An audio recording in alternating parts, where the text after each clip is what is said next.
On June 12, 2001, 27-year-old Emma Clark set out on a solo hike in the Rocky Mountains of Colorado. Her white SUV was found in the parking lot at the start of the Lost Creek Trail, keys in the ignition, phone on the passenger seat, and an untouched backpack in the back. There were no signs of a struggle.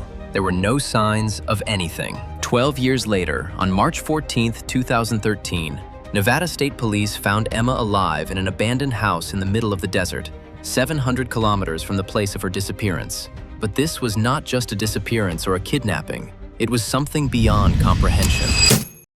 Emma Ruth Clark was born on September 3, 1973, in the small town of Littleton, Colorado, to Robert Clark, a high school physics teacher, and Patricia Clark, a nurse. She was their only child. She was a quiet, self-sufficient girl who, by the age of 14, could walk a 15-kilometer route in the foothills alone and return before dark. Her parents did not object. Their daughter knew the mountains as well as other children knew their schoolyard. After graduating from the University of Colorado at Boulder, where she studied ecology, Emma got a job as a lab technician at the Environmental Protection Agency's regional office in Denver. The work was routine, taking water samples, filling out reports, sending samples to the federal lab. Her salary was $31,000 a year. She rented a studio apartment on South Broadway. She had a cat named Murphy. On weekends, she went to the mountains. Colleagues described her as pleasant but reserved. Her boss, Larry Hayes, later told investigators that Emma was the kind of person who didn't cause any trouble or attract attention. She didn't have a boyfriend, close friends, or active online accounts.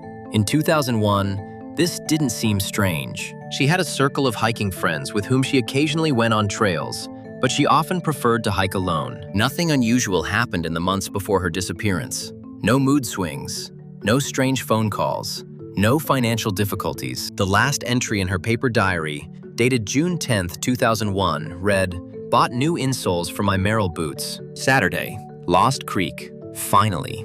The morning of June 12, 2001, was cloudless. By 7 o'clock, the temperature had already risen to 16 degrees, and the forecast predicted a hot day, up to 32 degrees by noon. Emma got up early, around 5:30 a.m., as evidenced by her downstairs neighbor, Gloria Ruiz, who heard the refrigerator door slam and water running upstairs. At around 6 o'clock, Emma loaded the car, a 2-liter bottle of water, turkey sandwiches, 2 energy bars, a first aid kit, a compass, a route map, and a whistle, the standard kit she had packed dozens of times before. A blue Osprey backpack with a capacity of 30 liters and a worn right shoulder strap. Surveillance camera footage from the Conoco gas station at the intersection of Highway 285 and Park County Road 62 recorded Emma's white RAV4 at 6:47 a.m. She filled up the tank, $22.40, paid in cash. The camera captured her standing at the pump, wearing a gray t-shirt, dark green hiking pants, and brown boots.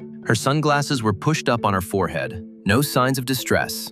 She smiled at the cashier as she took her change. It is 42 kilometers along a winding mountain road from the gas station to the start of the Lost Creek Trail. Based on average driving speed and the absence of other recorded stops, investigators calculated that Emma arrived at the trailhead parking lot between 7:30 and 7:45 a.m. The parking lot is a compacted dirt area for 6 to 8 cars, surrounded by ponderosa pines. On that day, judging by the absence of other reports, it was empty. And this is where the strange part begins. Emma left her car unlocked. The keys were in the ignition. Her Nokia 3310 phone was on the passenger seat, fully charged. Her backpack with all her gear was in the back seat. A bottle of water, food, a compass, a map. Everything was in place. She didn't take anything with her. No water, no food, not even her phone. On the armrest of the driver's door was an opened can of Mott's apple juice, not yet finished, as if she had taken a sip, put it down, and left. The driver's door was open a few inches, but not wide open. The engine was off. The headlights were off. A search party of rangers from Pike National Forest, called in 2 days later on June 14th, found only one pair of boot prints leading from the car to the trailhead. The footprints were clear. Merrell boots, size 38.5, matching Emma's shoes. They followed the trail evenly for about 900 meters, and then they stopped. They did not turn into the forest. They did not go onto rocky ground where they could have been lost. They just ended. The last footprint was a clear imprint of the right foot on soft soil. The step was not accelerated. It was not asymmetrical. It was a normal walking step. There was no next step. It was as if the person had evaporated mid-step. The search dogs, brought in on June 15th, worked from the car. A German shepherd named Rex, with experience in 62 search operations, confidently followed the trail to the point of the cliff. There she stopped, lay down, whimpered, and refused to continue. The guide, Dan Walters, later said that in 9 years of working with Rex, he had never seen such a reaction. The dog had not lost the trail. She had rejected it. The second dog, a bloodhound named Molly, exhibited identical behavior. She reached the same point, backed away, and growled at the empty space ahead. Larry Hayes, Emma's boss, sounded the alarm when she didn't show up for work on Monday, June 14th. He called her twice, got no answer, and contacted the Littleton police. By evening that same day, Rangers had found her car. Patricia Clark, Emma's mother, received the news by phone around 9 p.m. According to neighbors, her scream could be heard through the wall. A large-scale search operation began. Park County Sheriff Ronald Jennings enlisted 42 volunteers, 2 civilian helicopters, and a group of climbers to search the rocky areas. The search of the area within a 20-kilometer radius of the point where the trail ended continued for 9 days. Mine shafts, dry creek beds, rocky crevices, and abandoned hunting cabins were searched. Nothing. Not a single piece of clothing, not a strand of hair, not a fingerprint. A helicopter with a thermal imager flew over the area 4 times. 0 results. Theories quickly emerged. The first was an accident, a fall into a crevice or a body of water, but no body was found, and all bodies of water within the search radius were checked by divers. The second was an attack by a wild animal, a bear or a mountain lion, but there were no traces of blood, and a predator would have left physical evidence: fur, droppings, claw marks. The third possibility is voluntary disappearance. Emma left on her own to start a new life, but her bank account with $2,400 remained untouched. Her passport was in her apartment, and her social security number did not appear in any database in any state. The fourth possibility was kidnapping with criminal intent, but there were no witnesses, no records, no suspects, and most importantly, no motive. Emma had no enemies, was not wealthy, and did not lead a risky lifestyle. One detail particularly bothered investigators. In the dirt parking lot where Emma's RAV4 had been parked, forensic technician Adrian Morell discovered a circular patch of scorched earth approximately 4 meters in diameter. The grass in this circle was not trampled, but burned. Not by fire, but by something that destroyed the vegetation down to the roots without damaging the topsoil. The soil inside the circle was baked, hard, and almost ceramic to the touch. Analysis at the Colorado School of Mines laboratory showed that the top centimeter of soil had been exposed to temperatures above 1,200 degrees Celsius, but just 3 to 4 centimeters below, the temperature was normal. According to geologist Dr. Nina Stout, such a gradient is physically inexplicable by any known source of heat. It could not have been a bonfire, a blowtorch, or even an industrial burner. The stain was not included in the official police report. It was classified as unidentified traces not related to the investigation. The Clark family did not give up. Robert and Patricia printed 5,000 flyers with a photo of Emma, a smiling girl with shoulder-length brown hair, freckles on her nose, and a blue fleece jacket. The flyers were posted at gas stations, stores, and tourist stops throughout Colorado. Robert appeared on the local news on CBS Denver. Patricia wrote letters to the Missing Persons Program and the FBI. A search fund was set up, which raised $11,400 in donations over 3 years. Every summer, Robert personally visited the Lost Creek Trail, walked the route to the point where the trail ended, and placed a wooden cross with a photo of his daughter there. The local community was divided. Theories appeared on internet forums, mainly on tourist sites and early Reddit. Some suggested underground caves that Emma could have fallen into. Others suggested a serial killer operating on remote trails. There were also those who pointed to the burnt circle and drew parallels with other disappearances in national parks described in the works of researcher David Paulides. But without new evidence, all this remained speculation. By 2004, the case had been classified as cold. Sheriff Jennings retired a year later. His successor, Kevin Trujillo, formally left the file open, but in reality, the investigation had stalled. Robert Clark suffered a heart attack in 2006 and left his job. Patricia continued to maintain the Find Emma Clark page on MySpace and then on Facebook, updating it every few months with the same phrase: "We are still waiting. We still believe. Please, if you know anything, Call. 12 years. 12 years of silence, waiting, and slowly fading hope. During this time, the world changed.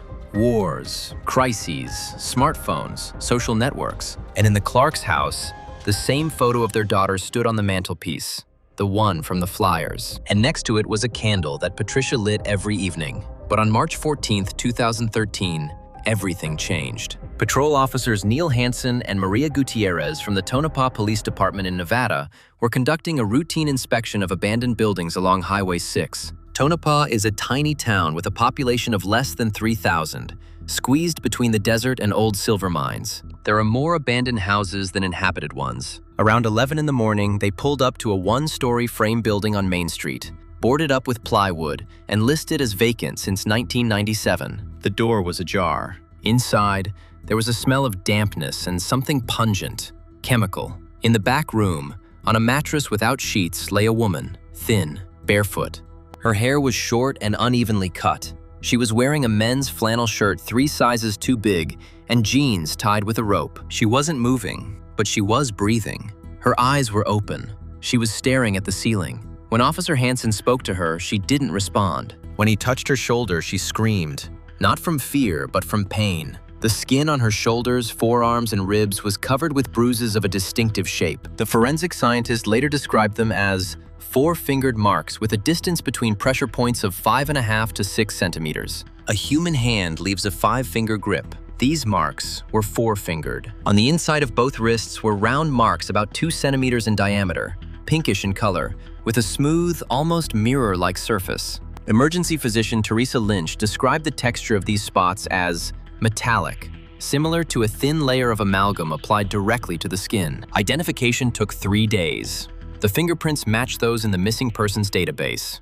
Emma Ruth Clark. Date of birth, September 3rd, 1973. Disappeared, June 12th, 2001. She was 39 years old, but doctors noted that biologically, her body corresponded to the age of 28 to 30 years. Muscle tone, skin condition, bone density, everything pointed to a woman significantly younger than her passport age. This was recorded in her medical records, but no explanation was given. Emma was transferred to Banner Churchill Hospital in Fallon, Nevada. She did not resist, but she did not cooperate either. In the first 2 weeks, she uttered only 4 words. "They know where I am." Psychiatrist Dr. Ramon Estrada diagnosed her with post-traumatic stress disorder and acute dissociation. Emma did not recognize her reflection in the mirror. She could not name the current year. When she was shown a photograph of her parents, she cried for 40 minutes straight without uttering a sound. A physical examination revealed something that is difficult to explain with standard medicine. In addition to bruises and metal marks on her wrists, 16 thin scars ranging from 3 to 8 centimeters in length were found on her body, arranged with surgical symmetry, along her ribs, on the inner surface of her thighs, behind both ears, and on the back of her head. An X-ray revealed 2 foreign objects, one in the soft tissue of the right forearm, measuring 4 by 2 millimeters, metallic, with a heterogeneous structure. The second behind the left ear, under the skin, less than a millimeter in size. An attempt to remove the object from the forearm caused it to shift 1.5 centimeters away from the surgical instrument, as if repelled by metal. The operation was interrupted. No further attempts were made. Robert and Patricia Clark arrived at the hospital on March 19th. The reunion was not what they had imagined 12 years earlier. Emma recognized her mother, but recoiled at the sight of her father and covered her face with her hands. She later explained that the male silhouette in the doorway had caused her to panic. She couldn't be in a room with men, couldn't stand closed doors, and couldn't sleep in the dark. The light had to be on at all times. However, the most disturbing thing did not happen in the hospital. After 2 months of treatment, stabilization, medication, and initial psychotherapy sessions, Emma was discharged on May 20th, 2013. Her parents brought her to their home in Littleton. Emma's apartment had long since been terminated, and her cat Murphy had died in 2008. Emma moved into her old room in her parents' house. She hardly ever left, didn't use the internet, and didn't watch TV. The light in her room was on around the clock. At night, her parents heard her walking from corner to corner monotonously for hours. On June 3rd, 2013, around 2 a.m., the neighbors across the street, Richard and Linda Mason, woke up to strange noises. Richard described it as a low-frequency hum that made the windows rattle. Linda added that the hum didn't come from outside but seemed to come from underground. At the same time, they saw a sharp white glow pulsating in the window of Emma's room on the second floor. It wasn't a flicker, it was a pulsation, slow and rhythmic, with an interval of about 3 seconds. The glow lasted for about 4 minutes. Then it all stopped. The hum, the light, everything at once. Richard called the police. A patrol car arrived 11 minutes later. Officers Ray McPherson and Caitlin Orr found the front door of the Clarks' house unlocked. Robert and Patricia were asleep in their bedroom on the first floor. Both were in a deep sleep, from which they could only be awakened after several minutes. Patricia later said that it was not like a normal sleep, but like anesthesia, complete emptiness. She did not hear the humming or her daughter's screams, even though their bedrooms were separated by only a wall and a flight of stairs. Emma's room on the second floor was empty. The window was closed and locked from the inside with a latch. The door was open. The bed was rumpled but not unmade. On the bedside table stood a glass of water, filled exactly halfway. Next to it was a white envelope with no writing on it. Inside the envelope was a standard 4 GB SanDisk USB flash drive and a piece of paper torn from a notebook. On the paper was a single sentence written in Emma's handwriting, which her parents recognized. "They're back. Listen to this before they forget me." Officer McPherson seized the envelope as evidence. The flash drive was examined the next day at the Littleton Police Department in the presence of Detective Jorge Salgado and digital media expert Kim Yamamoto. The flash drive contained a single file, a video recording in AVI format, 53 minutes and 12 seconds long, dated June 2, 2013 at 11:41 p.m. The recording shows Emma. She is sitting on the bed in her room, her face dimly lit by a table lamp. The camera, probably the built-in webcam of her parents' old laptop, is positioned at eye level, about 80 centimeters away. Emma looks exhausted but focused. She speaks evenly, quietly, without hysteria, with the voice of someone who knows this is the last time anyone will listen to her. The following is a summary of the recording, based on the testimony of Detective Salgado and the conclusion of consulting psychiatrist Dr. Estrada, who was allowed to listen to the recording as part of his expert analysis. The original is classified. Emma begins on the morning of June 12, 2001. She says she arrived at the Lost Creek Trail parking lot as planned. It was sunny. She drank apple juice and got ready to go out. Then, something changed. She cannot describe it more precisely than, the world became wrong. It wasn't darkness or fog, more like a feeling that the space around her had thickened. The sounds disappeared. They didn't fade away. They disappeared, as if someone had turned off the volume. No wind, no birds, no rustling leaves. Absolute, complete silence. She got out of the car, not because she wanted to, but because her body moved on its own, as if she were being pulled by the spine. She walked along the path. She doesn't remember how long. Maybe 5 minutes, maybe half an hour. The path seemed longer than usual. The trees around her were the same, but the distance between them seemed to have increased. Then she saw a light. Not sunlight, pale, bluish-white, rising from the ground in a column, with no visible source. The light did not blind her. It sucked her in. She stepped toward it and lost consciousness. When she woke up, she was not in the mountains. She was indoors. Description: low ceiling, about 2 meters 15 centimeters. Walls smooth, warm to the touch, dark gray, without seams or joints. No doors or windows. The floor was just as smooth, with a slight vibration, as if there was a mechanism working underneath it. The lighting was uniform, with no visible sources, as if it came from the walls themselves. The temperature was about 22 to 23 degrees Celsius. The air is clean, odorless, but with a taste that Emma described as ozone after a thunderstorm. The room is approximately 4 by 3 meters. She was lying on a flat surface, similar to a table but soft, bending under the weight of her body. Not metal, not plastic, a material she couldn't identify.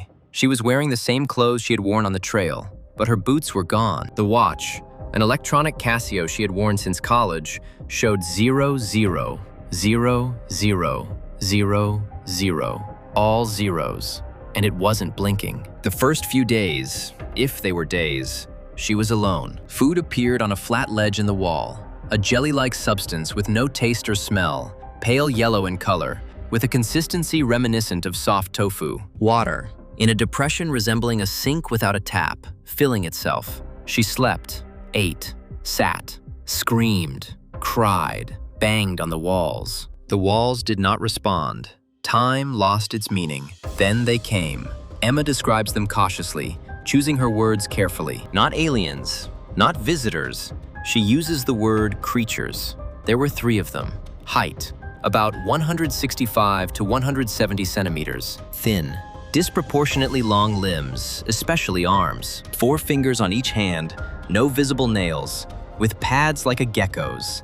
Fine-grained, rough texture. Skin, gray with a bluish tint, smooth, hairless, no visible pores.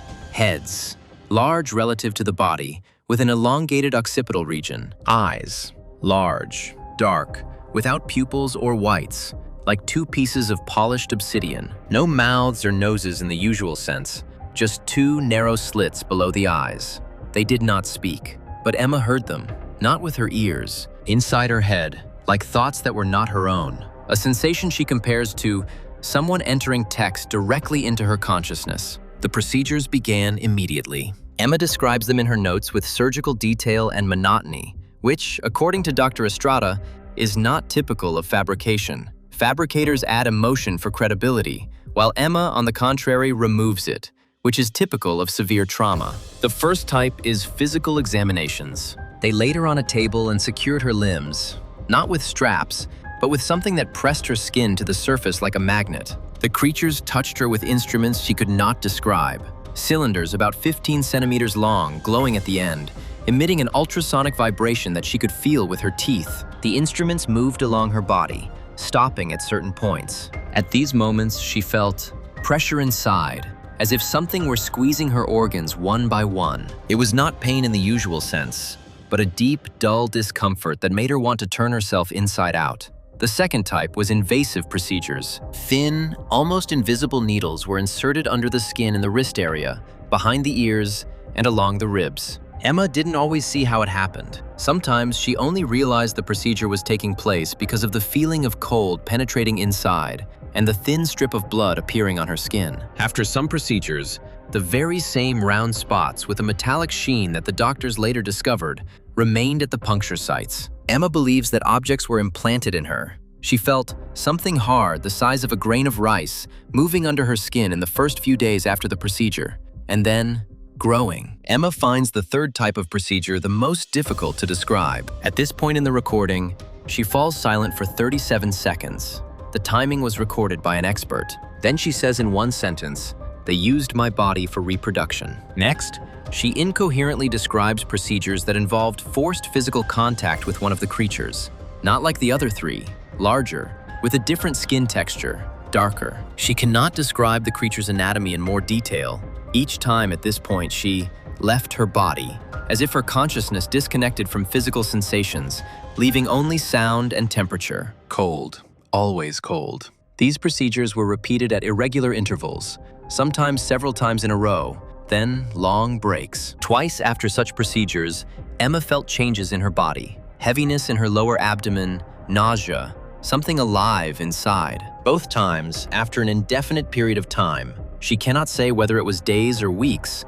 The creatures performed another procedure, after which the sensation disappeared. The fourth type is psychological.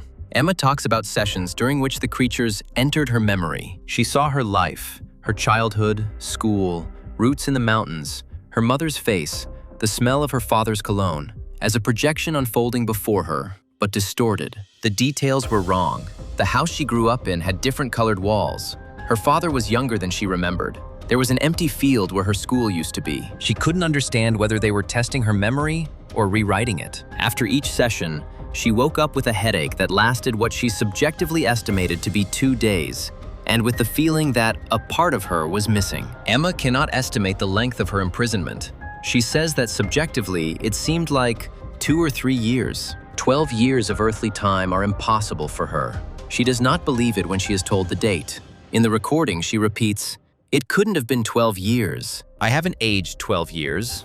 Look at me. Where are those years?" And indeed, medical data confirms that her biological age does not correspond to her chronological age. The exit was as sudden as the beginning. One day, Emma doesn't know when or why, she woke up not on a table, but on a mattress, in a room with windows, real windows, behind which was a desert. In an abandoned house in Tonopah, Nevada, she was wearing someone else's clothes. Nothing in her shirt pocket.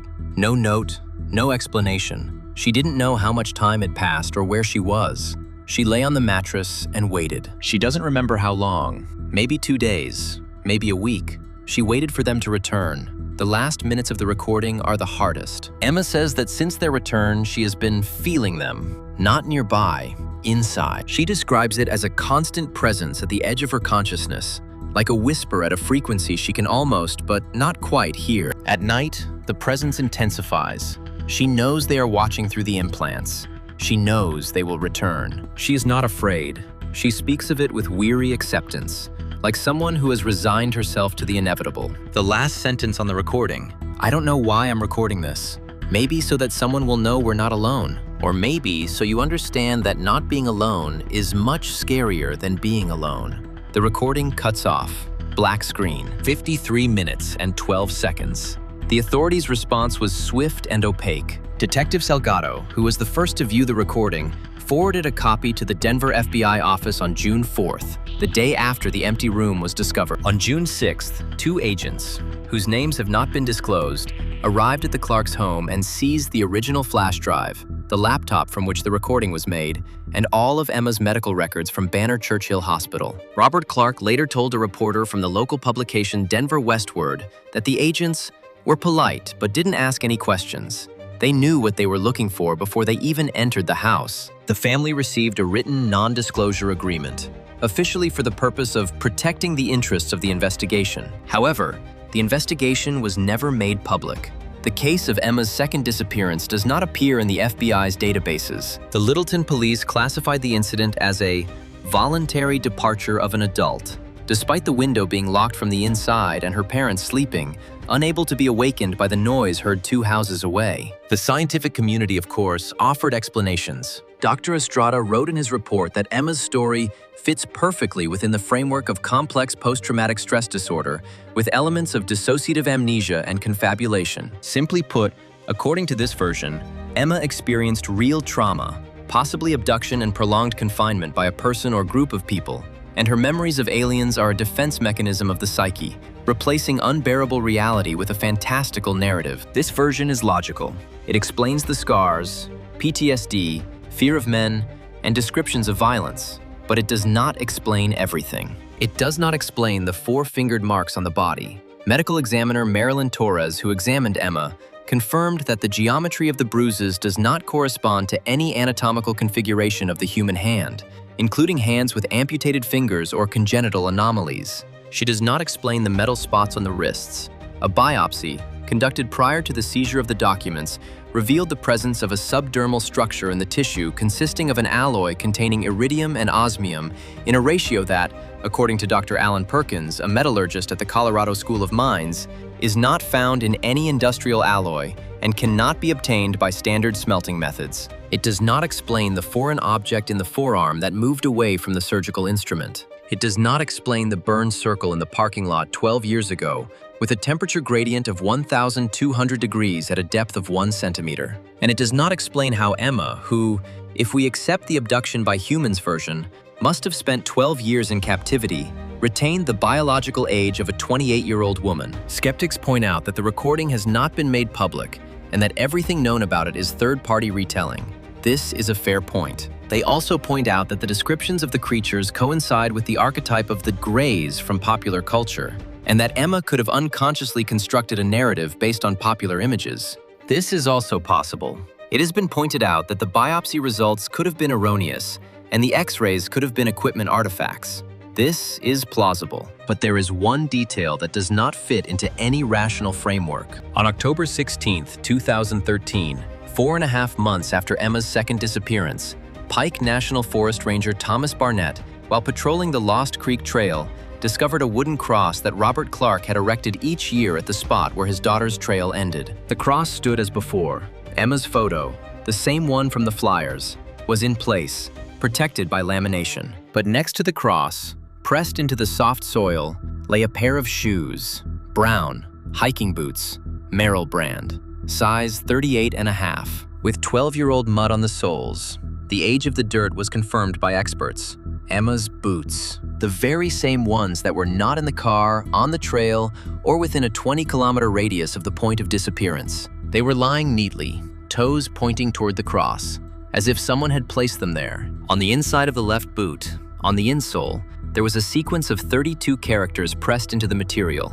Not written, but pressed, indented, that did not correspond to any known language, cipher, or code. The boots were confiscated. Who confiscated them? The county police or the FBI? Depends on the source. Robert Clark claims that he was not informed of the discovery. He learned about it from Ranger Barnett by chance, 6 months later. When he contacted the police for an explanation, he was told that the item had been transferred to federal authorities for further investigation. He was not told anything else. Robert Clark died on February 12, 2017, of a second heart attack. Patricia Clark continues to maintain the Facebook page. The last update was on March 4, 2024. 11 years ago, my daughter was found. 11 years ago, they took her away again. Every evening I light a candle. Every night I hear a hum. Very quiet, but I hear it. Detective Salgado retired in 2019. In a private conversation recorded by the Unexplained Frontiers podcast, he said, "I worked in the police for 30 years. I saw things I don't want to remember. But this recording, I don't know what happened to it. All I know is that it was telling the truth. I've seen the eyes of people who lie, and I've seen the eyes of people who saw something they shouldn't have seen. Emma had the latter. The Emma Clark case is officially listed as unsolved. The flash drive with the recording was not returned to the family. The results of the analysis of the metal implants have not been published. The burnt circle in the parking lot near the Lost Creek Trail was overgrown with grass by 2010. But satellite images from Digital Globe in 2005 show an area with an abnormally low vegetation index at this location. Vegetation inside the circle was recovering 3 times slower than outside it. Emma Clark was never seen again, neither alive nor dead. Not in Colorado, not in Nevada, not anywhere else. Her social security number has not been activated since June 2013. No traces, no signals, only the hum that Patricia Clark hears at night. And the candle burning on the mantelpiece in Littleton, next to the photograph of the girl who went into the mountains one sunny morning and returned to a world that had become alien to her.